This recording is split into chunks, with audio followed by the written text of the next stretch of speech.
सभी सुहागिन बहनों को करवा चौथ की हार्दिक शुभकामनाएं।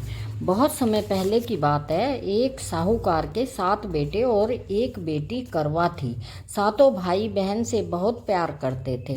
पहले बहन खाना खा लेती थी, बाद में खुद भोजन करते थे। एक बार बहन ससुराल से अपने मायके आई हुई थी। शाम को भाई जब घर लौटे तो देखा बहन बहुत उदास है। भाइयों ने बहन से कहा, बहन आओ पहले जल्दी से खाना खा लो, फिर हम खाएंगे क्योंकि हमें बहुत भूख लगी है। लेकिन बहन ने कहा कि आज मेरा करवा चौथ का व्रत है और मैं रात में चंद्रमा को अर्घ्य देकर ही भोजन करूंगी। छोटे भाई से बहन की ये हालत देखी नहीं गई। उसे लगा बहन भूखी है और वह उदास है। वह दूर एक पेड़ पर दीपक जलाकर उस पर छलनी की ओट करके रख देता है और बहन के पास आता है कि देखो बहन, चांद निकल आया, जो देखने में चांद जैसा ही लगता है।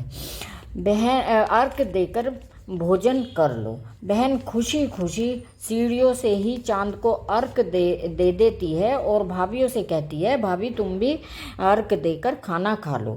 भाभियाँ हंसती हैं और कहती हैं, नंद जी ये तुम्हारा चांद है, हमारा नहीं।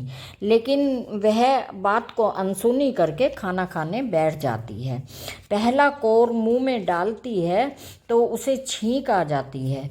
दूसरा कोर मुंह में डालती है तो बाल निकल आता है और जैसे ही तीसरा कोर मुंह में डालने के लिए उठाती है तो उसे अपने पति के मरने का समाचार मिलता है। वह बहुत दुखी होती है और ससुराल पहुंचती है तथा निश्चय करती है कि अपने पति का अंतिम संस्कार नहीं होने देगी और अपनी भक्ति से और अपने सतीत्व से अपने पति को जीवन दान दिलवाकर ही रहेगी। वह पूरे 1 साल अपने पति के मृत शरीर के पास बैठी रहती है और उसके ऊपर उगने वाली बारीक घास जो सुई की तरह दिखती है उसे इकट्ठा करती रहती है। 1 साल बाद कार्तिक मास की चतुर्थी को करवा चौथ का व्रत आता है। सभी भाभियां व्रत रखती हैं और उससे आशीर्वाद लेने आती है। तो वह अपनी भाभियों से आग्रह करती है कि मुझे भी अपने जैसी सुहागन बना दो, यम सुई ले लो। लेकिन सभी भाभी अगली भाभी से वरदान मांगने को कहकर चली जाती हैं। लेकिन जब 7वीं भाभी आती है तो करवा उनके पैर जोर से पकड़ लेती है और अपने पति को जिंदा करने का वरदान मांगती है।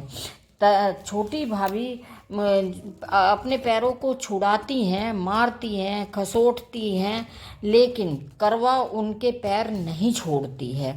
वह कहती है कि पहले मेरे पति को जीवन दान दे दो, मुझे आशीर्वाद दे दो, मुझे सौभाग्यवती बना दो, तब मैं आपके पैर छोड़ूंगी। इतना कठिन देखकर भाभी को दया आ जाती है और वह उसे सौभाग्यवती होने का वरदान दे देती हैं। करवा का पति जय गणेश जय गणेश जय गणेश कहते हुए उठ जाता है। हे चौथ माता, जैसा आपने करवा को अटल सुहाग का वरदान दिया, वैसे कहानी सुनने वाले और कहने वालों को भी अटल सुहाग का वरदान देना।